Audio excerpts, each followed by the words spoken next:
నమస్తే STV news కి స్వాగతం నేను రేవతి ముందుగా ముఖ్యాంశాలు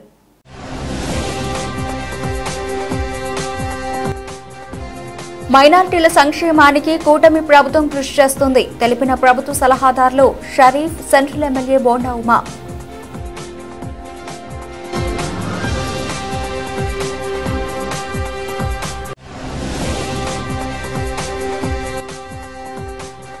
దుర్గమ్మను దర్శించుకున్న ప్రముఖ ఆధ్యాత్మికవేత్త గరికపాటి నరసింహారావు ఆలయ మర్యాదలతో ఘన స్వాగతం పలికిన దేవస్థానం ఈవో రామారావు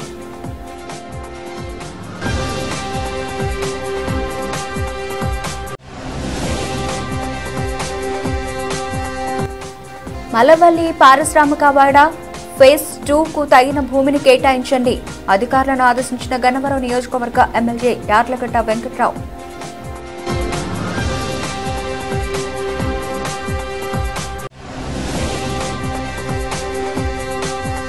ఎస్సీ వర్గీకరణ ఏకసభ్య కమిషన్ రద్దు చేయాలి వర్గీకరణ చేస్తే ఎన్డీఏ ప్రభుత్వానికి ఇదే చివరి ప్రభుత్వాన్ని హెచ్చరించిన ఎస్సీ ఎస్టీ వర్గీకరణ వ్యతిరేక పోరాట సమితి ప్రజా చైతన్య వడ్లమూరి కృష్ణస్వరూప్ మైనారిటీల సంక్షేమానికి కూటమి ప్రభుత్వం కృషి చేస్తుందని ప్రభుత్వ సలహాదారులు షరీఫ్ సెంట్రల్ ఎమ్మెల్యే బోండా ఉమా పేర్కొన్నారు సింగనగర్లోని షాదీఖానాలో మైనారిటీ ప్రముఖులకు సన్మాన కార్యక్రమం జరిగింది ఈ కార్యక్రమంలో వారు పాల్గొని మాట్లాడారు రాష్ట్ర మైనారిటీల పక్షాన వారికి సలహాదారుడిగా నియమించినటువంటి శుభ సందర్భం ముస్తాక్ అహ్మద్ గారు రాష్ట్ర మైనారిటీ కార్పొరేషన్ చైర్మన్గా ఆయన కూడా రాష్ట్ర మైనారిటీ అధ్యక్షుడిగా ఉన్నటువంటి నేపథ్యంలో వారికి ఇచ్చినందుకు ఇంకొక విషయం ఏంటంటే వాండవమ్మ గారికి కూడా చంద్రబాబు నాయుడు గారు విప్పించారు గవర్నమెంట్ విప్ ఇది ఆయన క్యాబినెట్ మినిస్టర్ కావాలనుకున్నాడు సహాయ మంత్రి ఇచ్చారు తప్పకుండా రానున్న రోజుల్లో అన్ని జరుగుతాయి మరి వారికి అలాగే వేదిక మీద ఉన్నటువంటి పతావుల్లా గారు కానీ అలాగే ఫిరోజ్ మరి ఈ కార్యక్రమానికి శ్రీకారం చుట్టినటువంటి మైనారిటీ సెల్ నియోజకవర్గ అధ్యక్షుడు గౌస్ గారు ఆర్గనైజ్ సెక్రటరీ అధ్యక్షుడు ప్రధాన కార్యదర్శి గౌస్ గారికి అట్లాగే కాసిం గారికి బచ్చా గారికి ఇంకా పేర్లు మర్చిపోయిన ఏమనుకోవద్దు ఈ కార్యక్రమాన్ని బోండమ్మ గారి నాయకత్వంలో ఏర్పాటు చేసిన ప్రతి ఒక్కరికి నా హృదయపూర్వక అభినందనలు కృతజ్ఞతలు తెలియజేస్తాను చాలా సంతోషంగా ఉంది మొట్టమొదట మరి ఇద్దరికి ఈరోజు ఇక్కడ గౌరవం ఇచ్చే కార్యక్రమం ఇది సన్మాన కార్యక్రమానికంటే వాళ్ళు గౌరవించే కార్యక్రమాన్ని బోండమ్మ గారి నాయకత్వంలో చేపట్టడం అనేది ఈరోజు నాకు అత్యంత ప్రీతమైనటువంటి వ్యక్తి అహ్మద్ షరీఫ్ గారికి అలాగే ముస్తాక్ అహ్మద్ గారికి ఈరోజు ఇక్కడ సన్మానం ఏర్పాటు చేసుకోవడం రాష్ట్రంలోనే మొట్టమొదటిగా మరి మైనారిటీ సమస్యల మీద అడ్వైజర్ గా నియమించినాక షరీఫ్ గారికి ఇక్కడ సన్మానం చేసుకోవాలని మా నియోజకవర్గ మైనారిటీ కార్యదర్శి అయినటువంటి భాష వచ్చి నన్ను అడిగితే వెంటనే దానికి మంచి వ్యక్తిని గౌరవించుకోవడం మనందరి బాధ్యత ఏర్పాటు చేయమని చెప్పారు మరి ఆయనకి మరి మిగతా మైనారిటీ నాయకులు ఆ నియోజకవర్గ అధ్యక్షుడు అన్వర్ కానీ అలాగే రాష్ట్ర మైనారిటీ అధ్యక్షుడు నాయకుడు అయినటువంటి వలీ కానీ అలాగే భాషా కానీ అలాగే బాజీ కానీ అలాగే మన బచ్చా కానీ మిగిలినటువంటి బాబు కానీ మన మెహర్ కానీ అందరూ కూడా కాసిం కానీ మోత్కూర్ కాసిం కానీ అందరూ టీంగా ఏర్పడి బ్రహ్మాండంగా ఈ కార్యక్రమం ఏర్పాటు చేసినందుకు వాళ్ళందరినీ అందరికీ నమస్కారాలు. ఈరోజు చంద్రబాబు నాయుడు గారు ముఖ్యమంత్రి అయిన తర్వాత 5 నెలల్లో చాలా చక్కటి ఆదర్శవంతమైన పరిపాలన సాగుతుంది.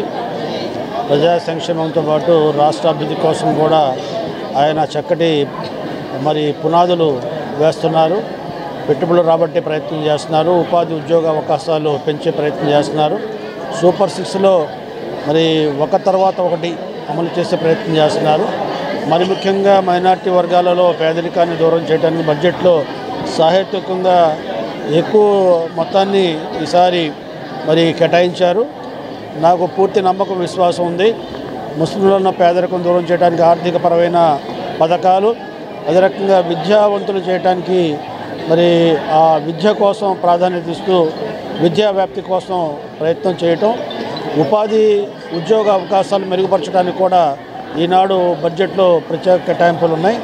దీని మూలంగా ముస్లింలలో రాబోయే రోజుల్లో మంచి మరి పరిణామం, అభివృద్ధి దిశగా ముస్లిం సమాజం మరి మైనార్టీ వర్గాలు ముందుకు సాగుతాయని పూర్తి నమ్మకాన్ని, విశ్వాసాన్ని వ్యక్తం చేస్తున్నాను. నమస్తే అండి.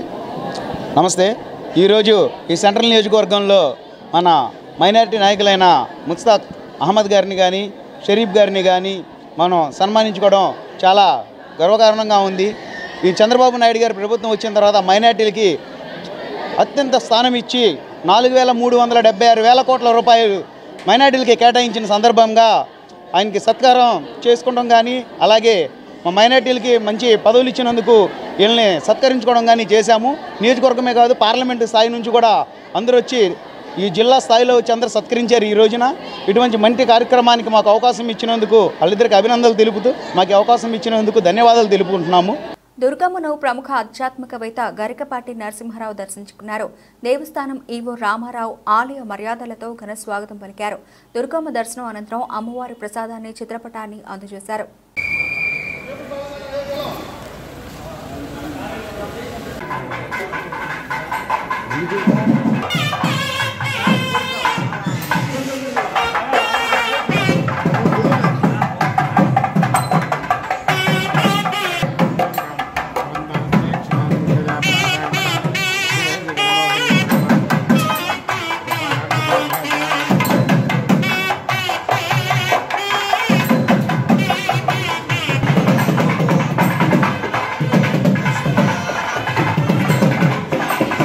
కూటమి ప్రభుత్వ బడ్జెట్లో పరిశ్రమలకు 4,370 కోట్ల రూపాయలకు పైగా నిధులు కేటాయించడం పట్ల ముఖ్యమంత్రి చంద్రబాబుకు గన్నవరం ఎమ్మెల్యే యార్లగడ్డ వెంకట్రావు ప్రత్యేక ధన్యవాదాలు తెలియజేశారు. శనివారం ఆయన అసెంబ్లీ సమావేశాల్లో మల్లవల్లి పారిశ్రామిక క్యారిడార్ అభివృద్ధిపై ప్రసంగించారు. ఈ సందర్భంగా ఆయన మాట్లాడుతూ మల్లవల్లి పారిశ్రామిక వాడలో పారిశ్రామికవేత్తలకు 2014లో అప్పటి టీడీపీ ప్రభుత్వ హయాంలో 16.5 లక్షల రూపాయలకు ఎకరం కేటాయిస్తే గత వైసీపీ ప్రభుత్వం 89.5 లక్షల రూపాయలకు పెంచిందని మండిపడ్డారు. గత వైసీపీ ప్రభుత్వ తీరు కారణంగా పారిశ్రామికవేత్తలు రాష్ట్రం నుండి పారిపోయిన పరిస్థితి నెలకొందని వాపోయారు. ప్రముఖ దిగ్గజ కంపెనీ అశోక్ లేలాండ్ కంపెనీ ప్రారంభానికి సిద్ధంగా గత ప్రభుత్వ తీరు వల్ల వెనక్కి వెళ్లారని విమర్శలు చేశారు. మల్లవల్లి పారిశ్రామిక వాడ సెకండ్ ఫేజ్ కోసం జిల్లా అధికారులతో సంప్రదించి తగిన భూమిని గుర్తించాలని కోరారు. రానున్న రోజుల్లో మరిన్ని పరిశ్రమలు మల్లపల్లికి వచ్చే విధంగా సిద్ధంగా ఉన్నాయని చెప్పారు. తాను గన్నవరం నియోజకవర్గంలో 15,000 ఉద్యోగాలు కల్పించకపోతే తాను వచ్చే ఎన్నికల్లో ఓటు అడగనని చెప్పారు. మోడల్ ఇండస్ట్రియల్ పార్కుకు రతన్ టాటా మోడల్ ఇండస్ట్రియల్ పార్కుగా నామకరణం చేయాలని కోరారు. రాష్ట్రాన్ని అన్ని విధాలా వైసీపీ ప్రభుత్వం నాశనం చేసిందని ధ్వజమెత్తారు. అక్రమ కేసులు పెట్టడం మీద ఉన్న శ్రద్ధ రాష్ట్ర అభివృద్ధిపై పెట్టలేదని అన్నారు. డబ్బులు దండుకోవడమే పనిగా అప్పటి నాయకులు పనిచేశారని విమర్శలు చేశారు. భౌగోళికంగా అభివృద్ధి చెందే మల్లవల్లి పారిశ్రామిక వాడ పూర్తి స్థాయిలో అభివృద్ధి చెందే విధంగా అన్ని మౌలిక సదుపాయాలు కల్పించాలని, తగిన భూమిని కేటాయించాలని ఆయన ముఖ్యమంత్రి సంబంధిత మంత్రిని కోరారు. Speaker sir, I beg to move that the government be granted a sum not exceeding rupees 3,739 crores 79 lakhs 85,000 under demand number 38 Civil Supplies Administration. SC వర్గీకరణ ఏకసభ్య కమిషన్ను రద్దు చేయాలి. వర్గీకరణ చేస్తే ఎన్డీఏ ప్రభుత్వానికి ఇదే చివరి ప్రభుత్వం అని దళిత బహుజన పార్టీ డీబీపీ జాతీయ అధ్యక్షులు ఎస్సీ ఎస్టీ వర్గీకరణ వ్యతిరేక పోరాట సమితి జాతీయ చైర్మన్ వడ్లమూరి కృష్ణస్వరూప్ ప్రకటించారు. నేడు గాంధీనగర్లోని ప్రెస్ క్లబ్లో జరిగిన మీడియా సమావేశంలో ఆయన మాట్లాడారు. వర్గీకరణ చేసే అధికారం రాష్ట్ర ప్రభుత్వానికి లేదని, భారత పార్లమెంటుకి మాత్రమే అధికారం ఉంటుందన్నారు. రాజ్యాంగంలోకి ఆర్టికల్ 341, 342 ప్రకారం వర్గీకరణ చేసే అధికారం రాష్ట్ర ప్రభుత్వానికి లేదన్నారు. దళితులను చీల్చి అణిచివేయడానికి ప్రభుత్వం కుట్రలకు పాల్పడిందన్నారు. వర్గీకరణ క్రిమిలేయర్కు వ్యతిరేకంగా డిసెంబర్ 19న చలో అమరావతి కార్యక్రమాన్ని విజయవంతం చేయాలని దళిత జాతులకు పిలుపునిచ్చారు. ఈ సందర్భంగా చలో అమరావతికి సంబంధించిన కరపత్రాన్ని మీడియా సమావేశంలో ఆవిష్కరణ చేశారు. ఈ కార్యక్రమంలో పార్టీ రాష్ట్ర ప్రధాన కార్యదర్శి గుమ్మడి మహాలక్ష్మి, పార్టీ జిల్లా అధ్యక్షులు కొలకూరి నాగార్జున, మాల మహానాడు ఉమ్మడి కృష్ణా జిల్లా అధ్యక్షులు పంతగాని సురేష్, పార్టీ ఎన్టీఆర్ జిల్లా media convener yes Anjaneya Kumar తదితరులు పాల్గొన్నారు. మిత్రులకు దళిత్ బహుజన్ పార్టీ తరఫున అందరికీ జయభీములు తెలియజేస్తున్నాం. నా పేరు వడ్లమూరి కృష్ణస్వరూప్, దళిత బహుజన పార్టీ జాతీయ కమిటీ అధ్యక్షులుగా పనిచేస్తున్నాను. మరియు ఎస్సీ ఎస్టీ వర్గీకరణ వ్యతిరేక పోరాట సమితికి ఆల్ ఇండియా చైర్మన్గా కూడా పనిచేస్తున్నాను. అయితే ఈ ప్రెస్ మీట్ సందర్భంగా టీడీపీ, జనసేన, బీజేపీ రాష్ట్ర ఎన్డీఏ ప్రభుత్వం తీసుకున్న వర్గీకరణ అనుకూల నిర్ణయాన్ని మేము తీవ్రంగా వ్యతిరేకిస్తున్నాం, ఖండిస్తున్నాం. రిటైర్డ్ ఐఏఎస్ ఆఫీసర్ రంజన్ గారి నేతృత్వంలో ఎస్సీ వర్గీకరణ చేయాలని ఎన్డీఏ రాష్ట్ర ప్రభుత్వం ఏకసభ్య కమిషన్ను ఏర్పాటు చేయడం జరిగింది. ఈ కమిషను రాజ్యాంగం వ్యతిరేకమైనది. వర్గీకరణ చేసే అధికారం రాష్ట్ర ప్రభుత్వాలకు లేదు. రాజ్యాంగంలో ఆర్టికల్ 341, 342 ప్రకారంగా అది జాతీయ సమస్య, పార్లమెంటు సమస్య, పార్లమెంట్లో తేల్చుకోవాల్సిన అంశం తప్ప రాష్ట్ర ప్రభుత్వాలకి ఈ వర్గీకరణ చేసే అధికారం లేదని ఈ సందర్భంగా రాష్ట్ర ప్రభుత్వానికి తెలియజేస్తున్నాం. రాష్ట్ర ప్రభుత్వం నియమించిన ఏకసభ్య కమిషన్ని తీవ్రంగా వ్యతిరేకిస్తున్నాం. తక్షణం రద్దు చేయమని రాష్ట్ర ఎన్డీఏ ప్రభుత్వాన్ని సందర్భంగా డిమాండ్ చేస్తున్నాం. అయితే ప్రభుత్వం ఏం చెప్తుందంటే ఆగస్టు 1వ తారీఖున గౌరవ సుప్రీంకోర్టు ఆఫ్ ఇండియా వారు chief justice of India D Y Chandrachud constitutional bench వర్గీకరణ చేయమంది కాబట్టి అందువల్ల మేము కమిషన్ వేస్తున్నామని ఈ కమిషన్కి సంబంధించిన ఈ ఏకసభ్య కమిషన్ జీవోలో చెప్పడం జరిగింది. విషయం ఏంటంటే సుప్రీంకోర్టు జడ్జిమెంట్లో ఎక్కడ కూడా ఎస్సీలని ఎస్టీలని ఏబిసిడి చేయమని జడ్జిమెంట్ ఇవ్వలేదు. జడ్జిమెంట్ని రాష్ట్ర ప్రభుత్వం వక్రీకరిస్తుంది. జడ్జిమెంట్ని మేము బాగా అధ్యయనం చేసాం. కాకపోతే రిజర్వేషన్స్ అందుకోలేని కులాలు ఏమైనా ఉంటే అది ప్రభుత్వానికి, స్టేట్ అంటే రాష్ట్ర ప్రభుత్వం కాదు, state means the government of India లేదా గవర్నమెంట్ అని అర్థం. రాష్ట్ర ప్రభుత్వము ఆర్టికల్ 15, 16 ప్రకారంగా రిజర్వేషను లేని వాళ్ళకి ప్రభుత్వాలు రిజర్వేషన్ కల్పించవచ్చు అని జడ్జిమెంట్ ఇచ్చింది తప్ప మీరు ఏబిసిడి చేసుకోవచ్చు, రాష్ట్ర ప్రభుత్వం ఇష్టం వచ్చినట్టు మీరు చేసుకోమని జడ్జిమెంట్లో ఎక్కడా లేదు. దాదాపు 564 పేజీల జడ్జిమెంటు మేము చాలా విస్తృతంగా అధ్యయనం చేస్తాం. కాబట్టి రాష్ట్ర ప్రభుత్వం సుప్రీంకోర్టు ఇచ్చిన జడ్జిమెంట్కి వక్రీకరించి ఏబిసిడి చేయమని ఏకసభ్య కమిషన్ చేయడమే రాజ్యాంగ వ్యతిరేకమైనది. ఆ హక్కు ప్రభుత్వానికి లేదండి. కాబట్టి ఈ సందర్భంగా ఎన్డీఏ రాష్ట్ర ప్రభుత్వం మంత్రులు వాళ్ళకి ఎలాగా జడ్జిమెంట్ తెలవదు, చదవడం రాదు. హైకోర్టులో రాష్ట్ర ప్రభుత్వం తరపుని అడ్వకేట్ జనరల్ ఉంటారు, ఆయనతో అధ్యయనం చేయమని చెప్పండి. అసలు సుప్రీంకోర్టు ఏం చెప్పింది, వీళ్ళు ఏం చేస్తున్నారు దాని మీద. అందువల్ల సుప్రీంకోర్టు ఇచ్చిన జడ్జిమెంట్ని వక్రీకరించి రాజ్యాంగ నిబంధనలకు వ్యతిరేకంగా రాష్ట్ర ప్రభుత్వం తీసుకొచ్చిన ఈ ఎస్సీ ఎస్టీ వర్గీకరణ ఈ కమిషన్ని మేము కోర్టులో సవాల్ చేస్తాం. ఎందుకంటే ఇష్టం వచ్చినట్టు అధికారం ఉంది కదా అని పార్లమెంట్ చేయాల్సిన పని మీరు చేసే హక్కు ఎవరిచ్చారండి. కాబట్టి రాజ్యాంగ వ్యతిరేకంగా గౌరవ ముఖ్యమంత్రి చంద్రబాబు నాయుడు గారు కానీ, డిప్యూటీ సీఎం పవన్ కళ్యాణ్ గారు కానీ, అలాగే ఈ టీడీపీ, జనసేన, బీజేపీ రాష్ట్ర ప్రభుత్వం ఈ వర్గీకరణ అంశాన్ని తీసుకొచ్చింది. దీనికి వ్యతిరేకంగా మేము న్యాయ పోరాటం చేస్తామని ఈ సందర్భంగా తెలియజేస్తున్నాం. న్యాయ పోరాటమే కాదు, రాష్ట్ర ప్రభుత్వం మెడలు ఉంచే కార్యక్రమం కూడా చేపట్టాం. ఇప్పటికే డిసెంబర్ 19వ తారీఖుని చలో అమరావతి అనే ఒక పెద్ద ఆందోళన కార్యక్రమాన్ని, నిరసన కార్యక్రమాన్ని కూడా మేము రూపొందించడం జరిగింది. ఈ సందర్భంగా కూడా చలో అమరావతి ఎస్సీ ఎస్టీ వర్గీకరణ క్రిమిలేయర్కి వ్యతిరేకంగా పెద్ద ఎత్తున ఒక దళిత ప్రజా నిరసన ఉద్యమాన్ని అమరావతిలో నిర్వహించాలని చెప్పి మొత్తం రాష్ట్ర వ్యాప్తంగా అన్ని జిల్లాల నుండి ఇప్పటికే మేము ప్రతినిధులు రెడీ చేసాం. ఆ రోజు మేము ముఖ్యమంత్రి అపాయింట్మెంట్ అడుగుతాం.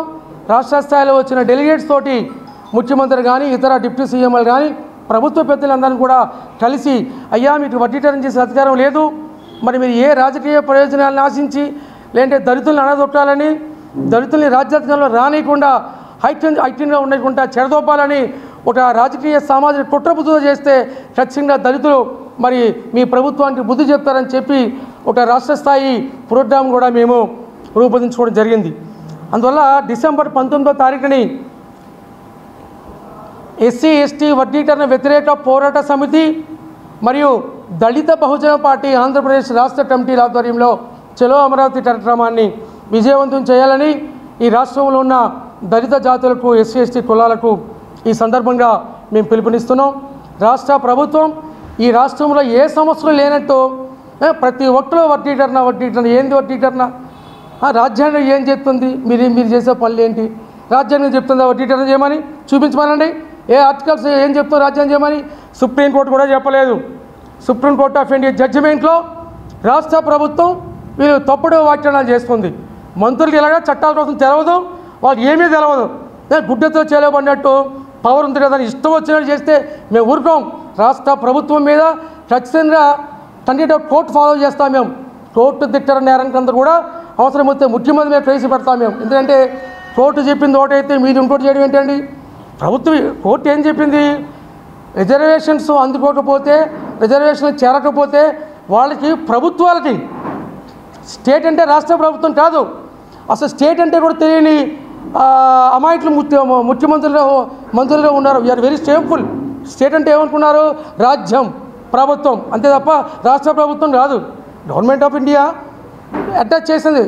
The honourable supreme court of India was pass judgement on the issue 1/1/2024 నాడు జడ్జిమెంట్ ఇష్యూ చేసింది. దేని మీద, Devendra Singh versus state of Punjab.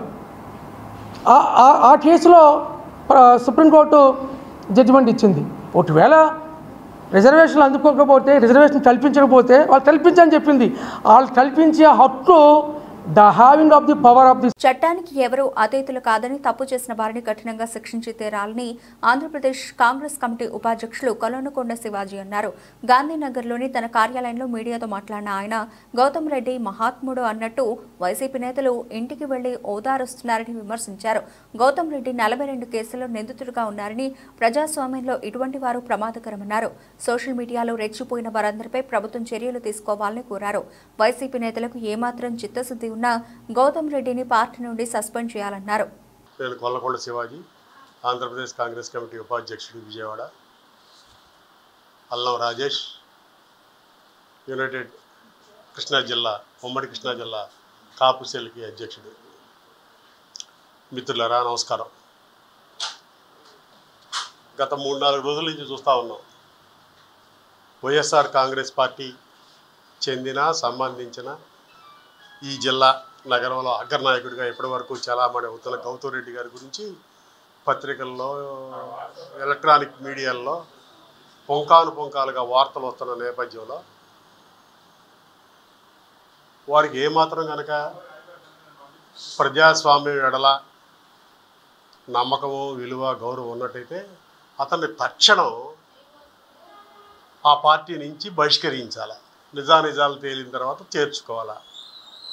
ఆ విషయాన్ని పక్కన పెట్టేసి ఇంటికి వచ్చి దాదాపు 20-25 మంది ఆ పార్టీ అగ్రనాయకుడు అంబటి రాంబాబు గారు, మాజీ శాసనసభ్యులు అందరి కలిసి వచ్చి ఒక జాతరలాగా పోలూరు గౌతమ్ రెడ్డి పుణ్యాత్ముడు, పుణ్యపురుషుడు, ఆయనకి ఏమీ తెలీదు, ఇది అక్రమ కేసు అని వాళ్ళు చెప్పడాన్ని ఈ నగరం విస్తుపోయింది.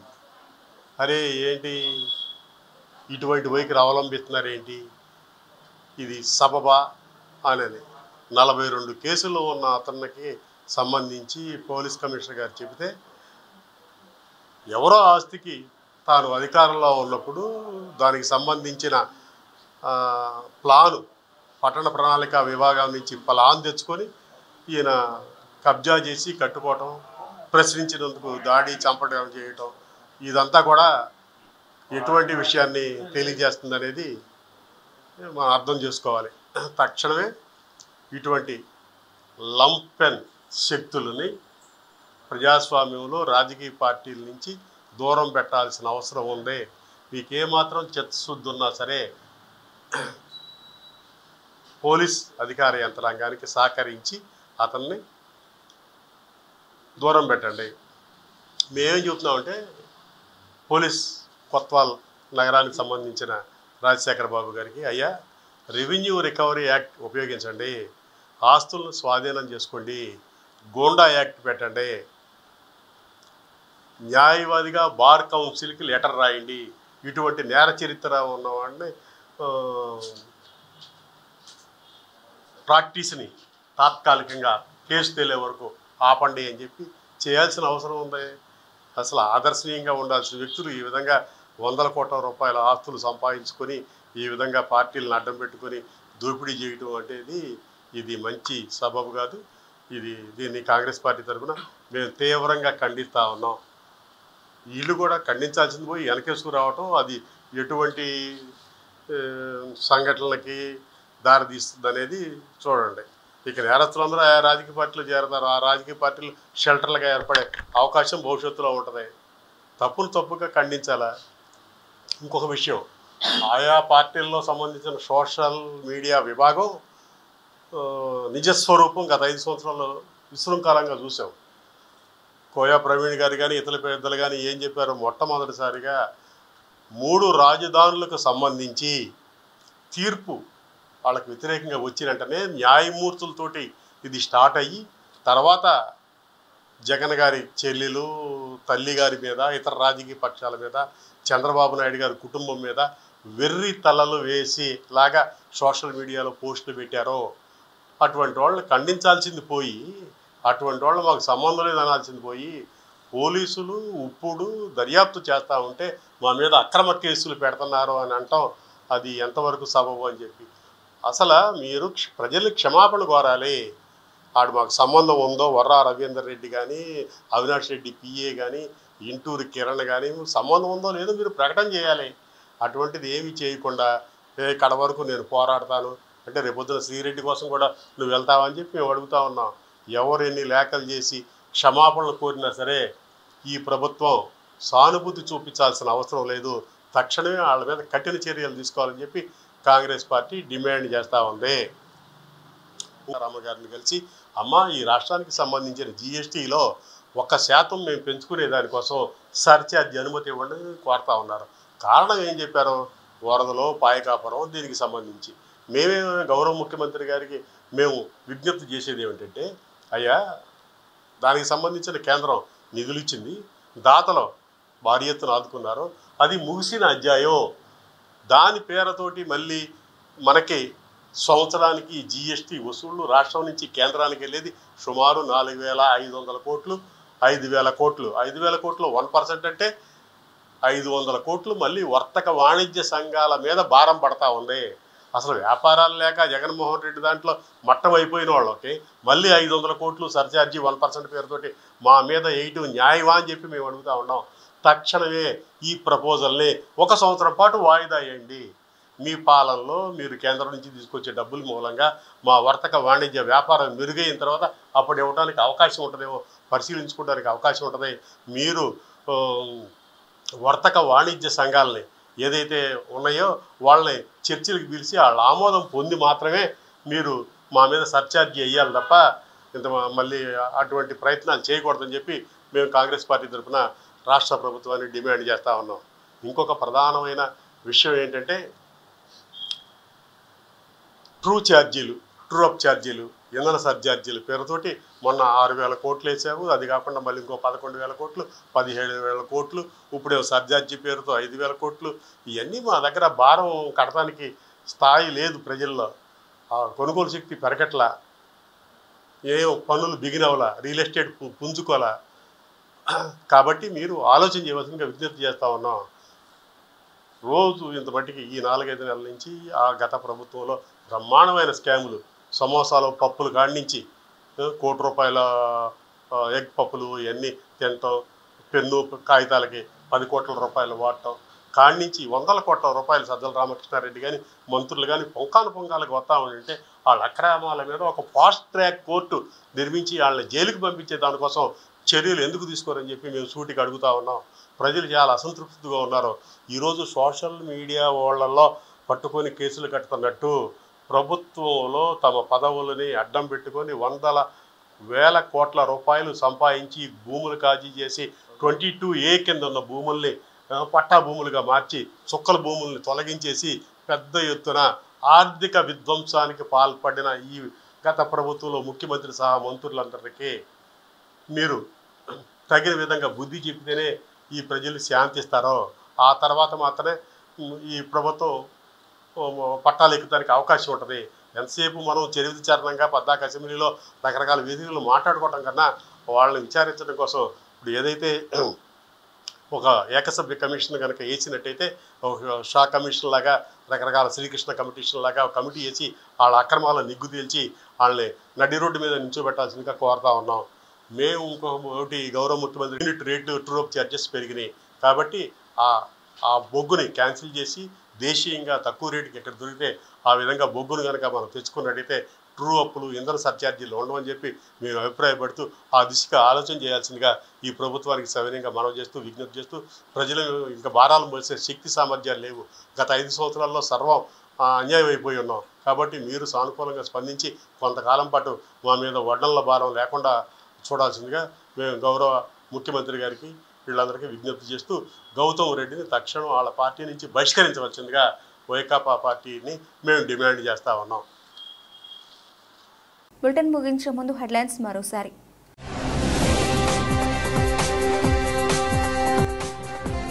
మైనారిటీల సంక్షేమానికి కూటమి ప్రభుత్వం కృషి చేస్తుంది తెలిపిన ప్రభుత్వ సలహాదారులు షరీఫ్, సెంట్రల్ ఎమ్మెల్యే బోండా ఉమా.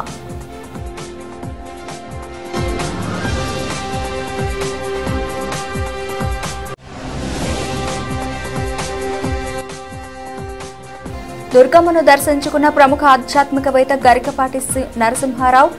ఆలయ మర్యాదలతో ఘన స్వాగతం పలికిన దేవస్థానం ఈవో రామారావు.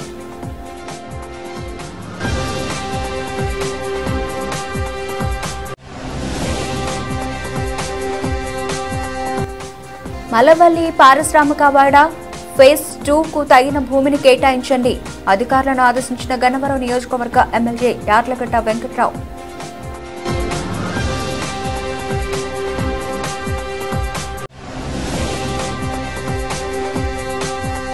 ఎస్సీ వర్గీకరణ ఏకసభ్య కమిషన్ రద్దు చేయాలి. వర్గీకరణ చేస్తే ఎన్డీఏ ప్రభుత్వానికి ఇదే చివరి ప్రభుత్వాన్ని హెచ్చరించిన ఎస్సీ ఎస్టీ వర్గీకరణ వ్యతిరేక పోరాట సమితి ప్రజా చైతన్య బట్లమూరి కృష్ణస్వరూప్. ఇవి ఇప్పటివరకు నబిల్చిన అప్డేట్స్. మరిన్ని అప్డేట్స్తో మళ్ళీ కలుద్దాం. అంతవరకు సెలవు. నమస్తే.